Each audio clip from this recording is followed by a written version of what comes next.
Olá! Entra no ar a partir de agora o programa Paraíba Tem, que é uma iniciativa da Federação das Indústrias do Estado da Paraíba e conta com o apoio do SESI e do SENAI. Recentemente, a FIEP realizou um debate virtual sobre reforma tributária. No programa de hoje, nós vamos trazer os principais momentos deste debate.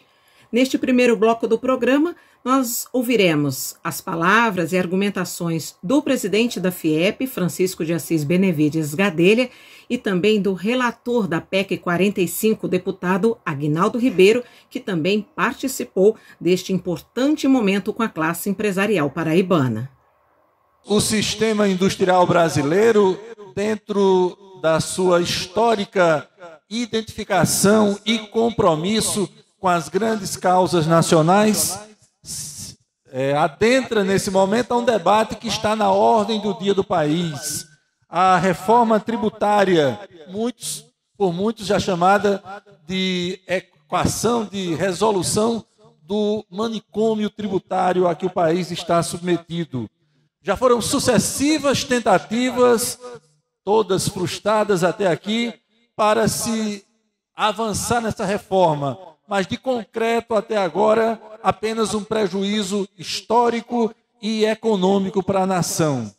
No início dessa live, eu já apresento os nossos participantes dela, a começar pelo presidente emérito da Confederação Nacional das Indústrias, o empresário Armando Monteiro, o presidente da Federação das Indústrias do Rio Grande do Norte, Amaro Salles de Araújo, o presidente do Sindicato da Construção Civil de João Pessoa, empresário José William Montenegro Leal, o especialista da CNI, Mário Sérgio Carraro, o relator da reforma tributária, deputado paraibano Aguinaldo Ribeiro, e para a acolhida dos participantes desse debate remoto sobre a reforma tributária, a saudação, a acolhida, como disse, do anfitrião, o empresário Francisco Buega Gadelha. Muito boa noite. Boa noite, Arimatea. Boa noite, deputado Aguinaldo Ribeiro e ilustre convidado desta noite. Meu amigo fraterno Armando Monteiro Neto, da mesma forma o amigo fraterno Amaro Salles, Mário Sérgio Carraro. É uma alegria muito grande recebê-los todos vocês aqui para discutir um tema tão antigo, mas tão necessário, fundamental. Eu diria que o tema já está extremamente maduro e nós não podemos perder esta oportunidade.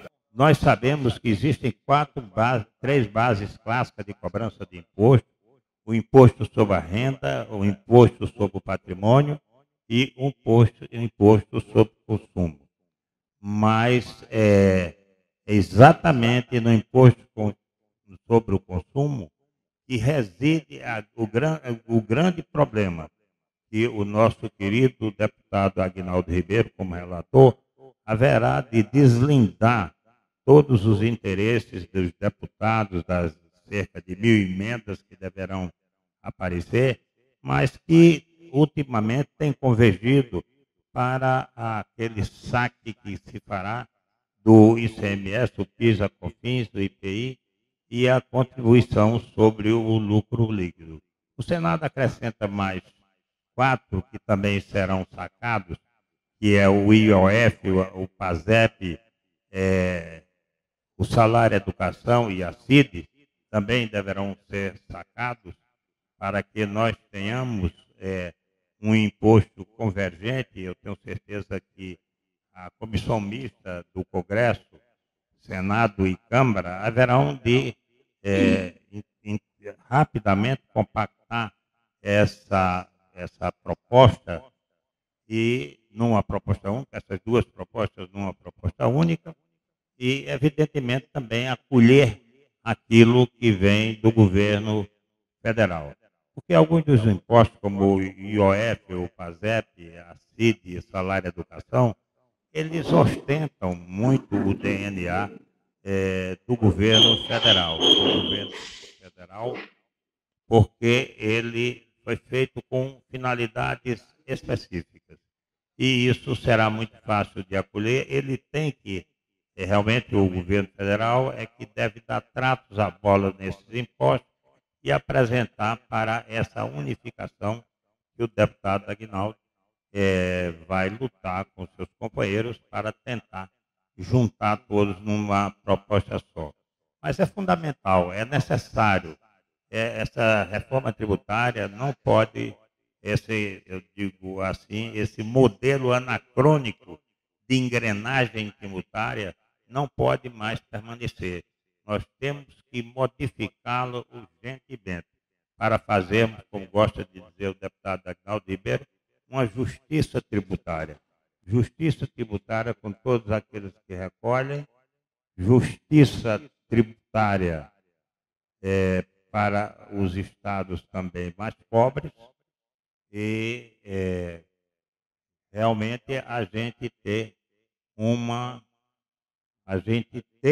eu vou falar um pouco mais alto, deputado, parece que o deputado Aguinaldo está sem poder ouvir bem, mas eu vou falar mais alto. E nós podemos, com isso, ter aquela proposta que venha fazer essa justiça tributária. Porque só o nosso estado, a Paraíba, ele vai recolher 1,4 bilhão a mais.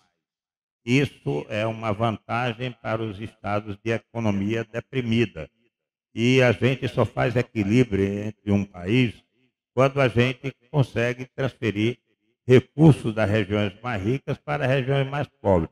No momento, nós estamos fazendo o inverso, nós estamos fazendo a transfusão de sangue do paciente para o médico, porque nós compramos mercadorias em outras regiões, nós estamos mandando dinheiro para lá, ao invés de cobrar o imposto no consumo, como acontece em todos os países desenvolvidos, Estados Unidos, França, Suíça, Suécia, qualquer um deles, o imposto é cobrado no consumo, no destino.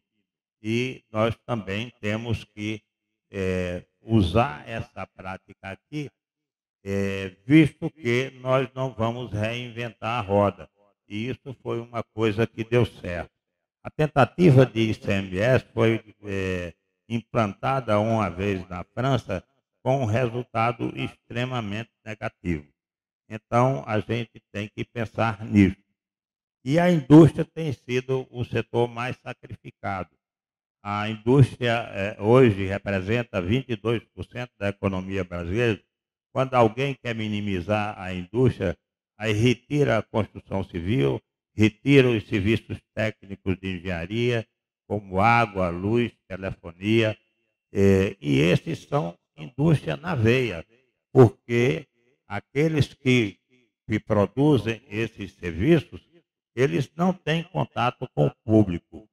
Serviço é um teatro, que o ator tem contato com o público. Serviço é um restaurante, que o garçom tem contato com o público. Mas desde a produção de energia até a sua entrega final, o público não tem qualquer contato. Portanto, esses serviços técnicos de engenharia são realmente industriais e eles são todos filiados aos nossos sindicatos. De tal maneira, deputado, que nós estamos tranquilos, felizes por contarmos com o Paraibano Ilustre à frente como relator, que é uma figura exponencial dentro dos trabalhos da operacionalização da reforma tributária, e eu tenho certeza de que desta vez ela vai acontecer. A gente vai passar a palavra ao deputado Aguinaldo. Nós estamos vivendo um ambiente diferente, que é o que eu gostaria de destacar.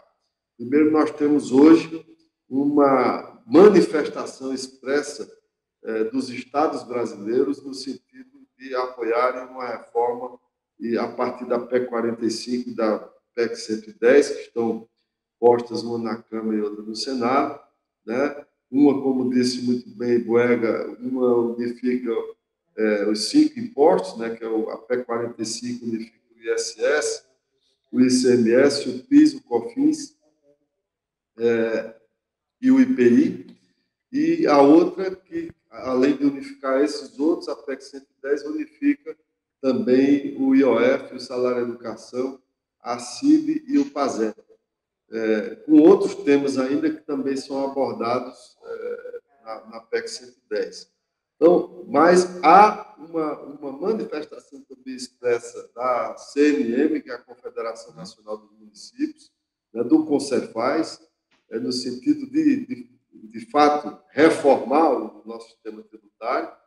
E agora nós estamos finalizando esse ajuste federativo, conversando com as cidades maiores do nosso país, as capitais e as grandes cidades.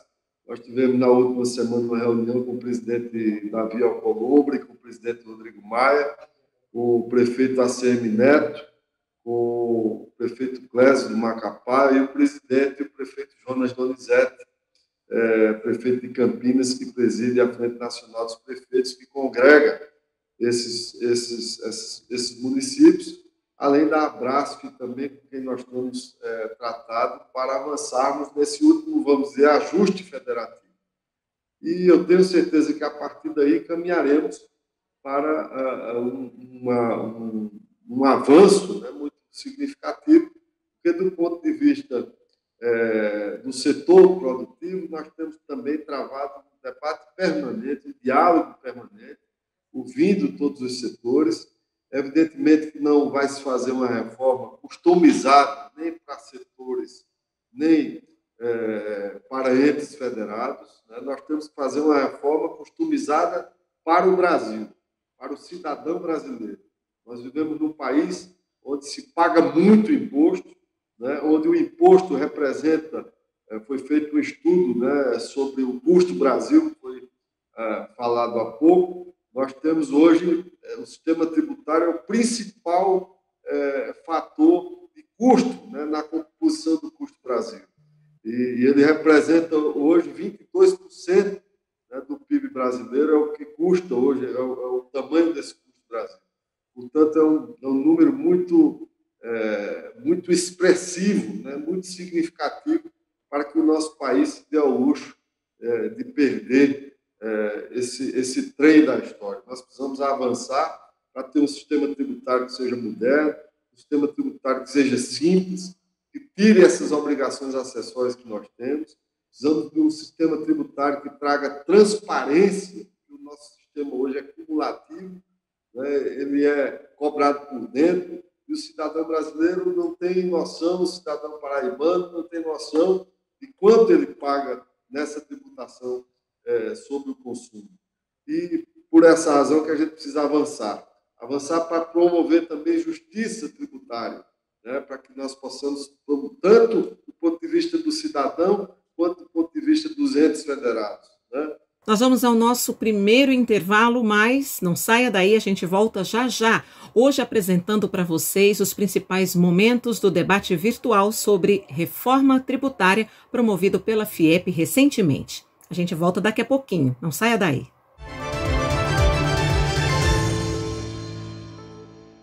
R$1,4 bilhão. Esse é o valor que a Paraíba arrecadará a mais com o imposto único. A FIEP defende a reforma tributária já, para uma indústria mais competitiva. FIEP, pelo futuro da indústria. O mundo mudou. E com ele, mudou a nossa maneira de enxergar a vida. E mesmo com todas as dificuldades do momento, a indústria se colocou no lugar das pessoas. SESI, SENAI e IEL oferecem mais de 200 mil vagas gratuitas de cursos EAD. O SESI e o SENAI investiram R$19 milhões em pesquisa no combate ao coronavírus. E na Bahia, o SESI e o SENAI realizarão mais de 13 mil testes em trabalhadores da indústria. Em São Paulo, Mato Grosso e Ceará, o SENAI produzirá mais de 2,5 milhões de máscaras. O SENAI coordena a ação para consertar 5 mil respiradores. No Amazonas, o SENAI até criou um respirador para atender quem mais precisa. O mundo mudou e a indústria muda junto para ficar ainda mais próxima de quem realmente importa: você.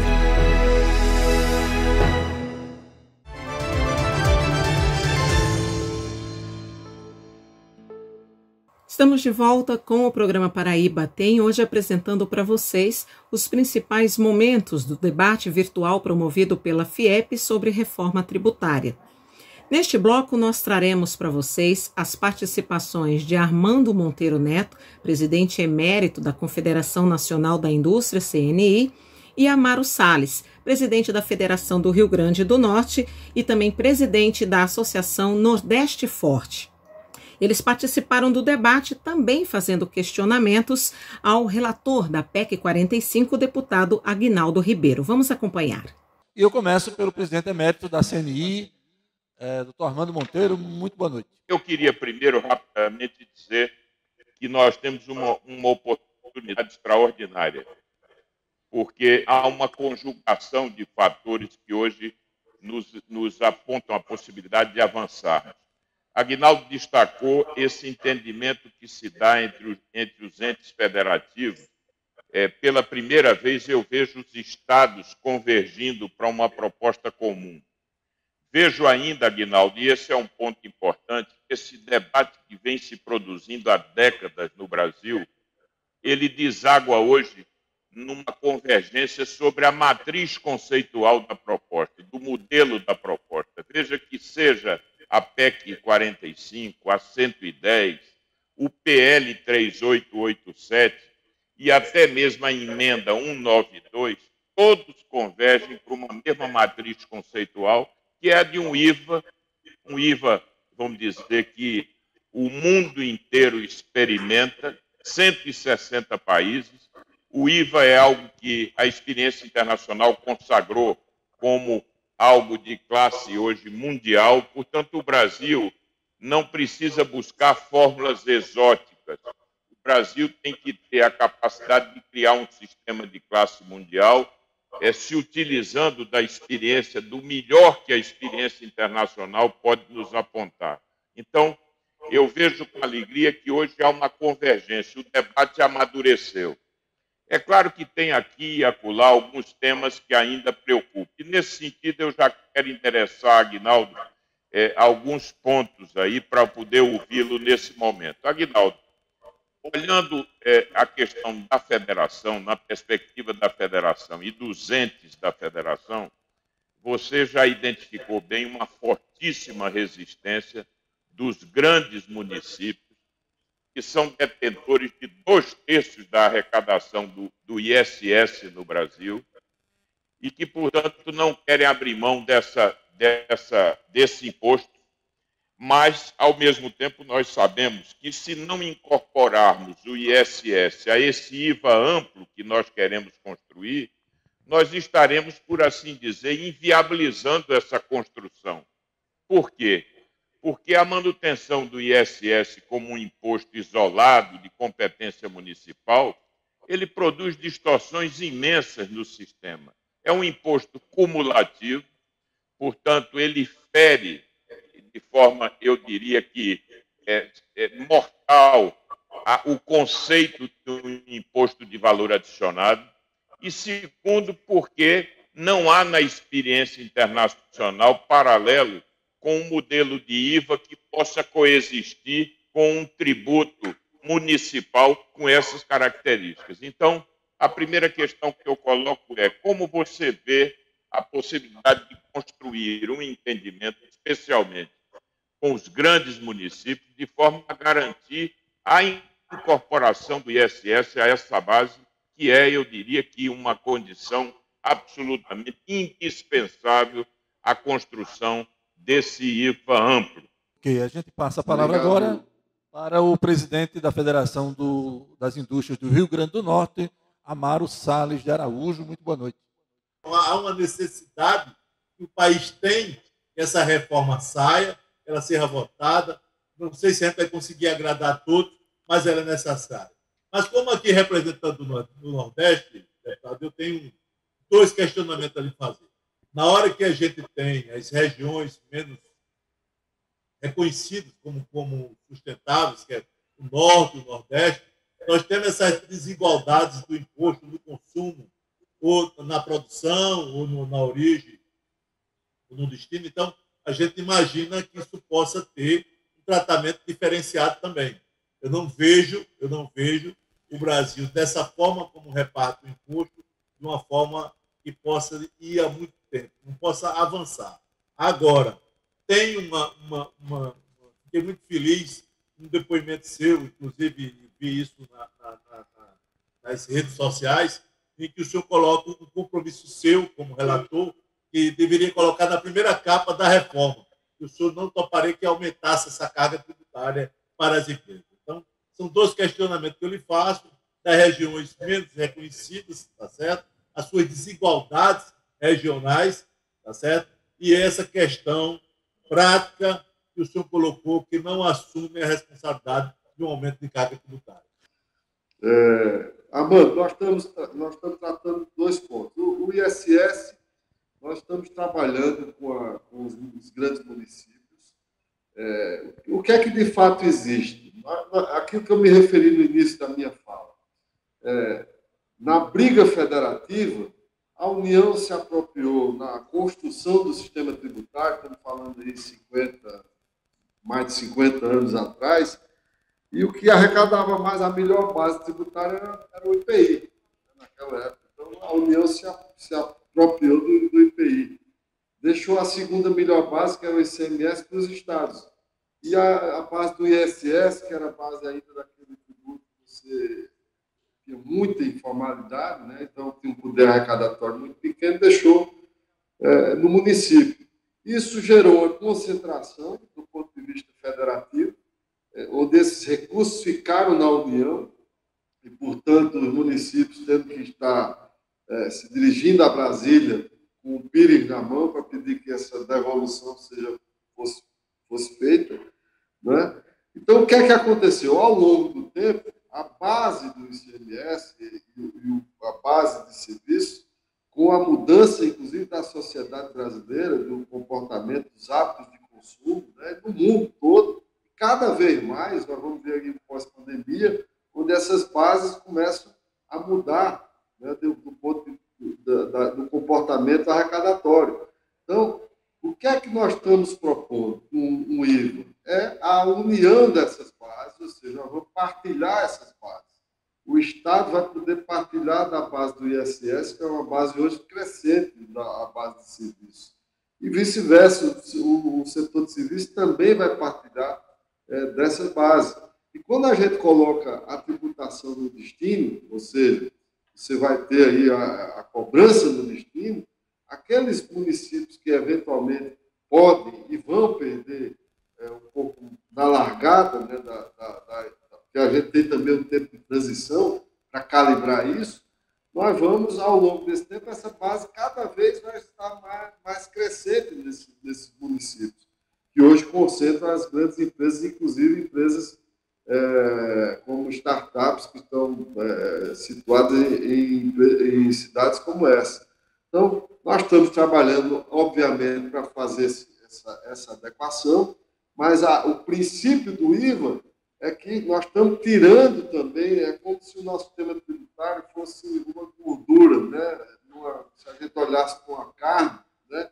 Ela é aquela carne que tem a gordura marmorizada, né? Você não consegue tirar ali a gordura de dentro da carne. O IVA, você tira essa gordura, você vai ter uma carne que está magra e a gordura está separada. É como se ali você estivesse cobrando o que está embutido, você está trazendo e cobrando por fora. Portanto, quem vai pagar o tributo, em última instância, é o consumidor. Né? Porque é outra coisa também que nós estamos fazendo no país, que o Brasil, acho que é o último país do seu porte a caminhar, que é tributar bens e serviços no único imposto. Não existe essa diferenciação em país nenhum mais. A Índia há 2 anos aprovou a sua reforma, fazendo a tributação sobre o consumo e não sobre bens e serviços. O Egito talvez tenha sido o último país que trabalhou com essa matéria, e o nosso país ainda tem uma tributação diferenciada, ou seja, de bases diferenciadas. Então, eu acho que nós estamos avançando bem, tivemos boas conversas. Hoje, inclusive, eu participei de uma reunião com a Federação Nacional dos Prefeitos, mais uma, né, hoje, e nós estamos caminhando bem para que nós já ajustemos essa questão federativa e que o ISS esteja dentro vamos dizer assim, desses impostos que serão transformados no único imposto, que é o IVA, né, que lá fora é conhecido como VIT, que é esse imposto de valor agregado que a gente chama de IVA. Então, é disso que nós estamos tratando. Em relação à questão da carga setorial, né, eu tenho dito muito isso, que, primeiro, quando você olha para a questão do setor de serviços, né, mais diretamente falando, é preciso aqui esclarecer para as pessoas que nós temos ali 85%, esses são dados da Receita Federal que eu estou trazendo para vocês, e acho que alguns já têm consciência disso, conhecimento disso, 85% das empresas de serviço no Brasil estão enquadradas no Simples. Então, portanto, essas empresas não estarão atingidas pelas modificações que a reforma do sistema tributário fará.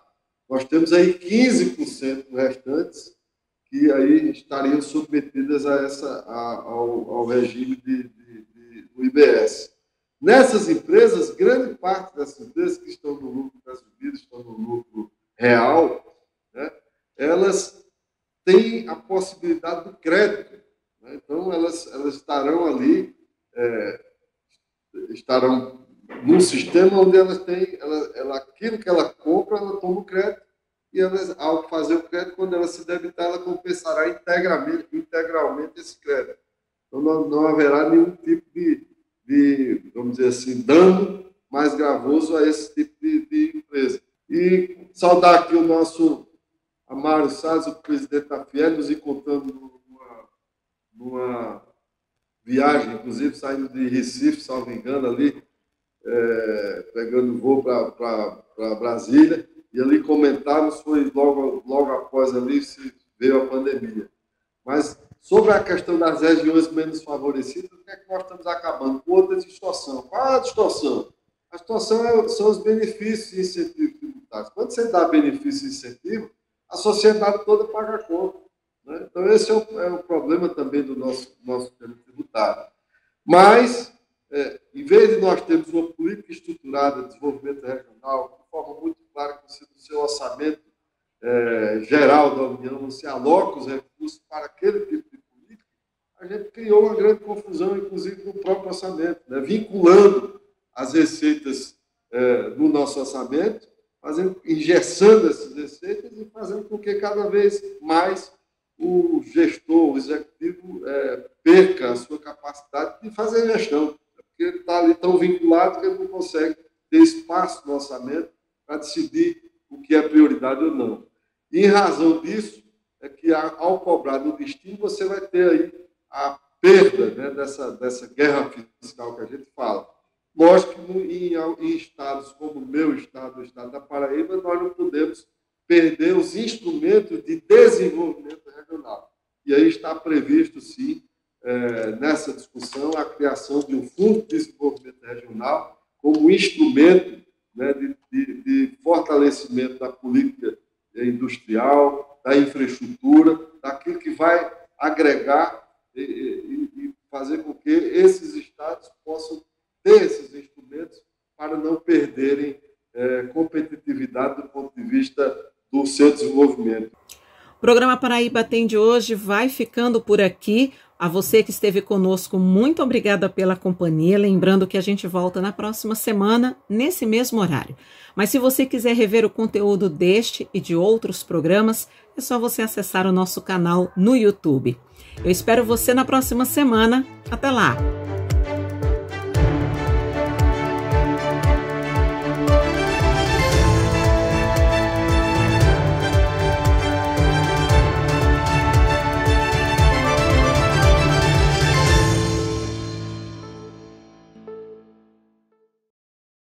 R$1,4 bilhão.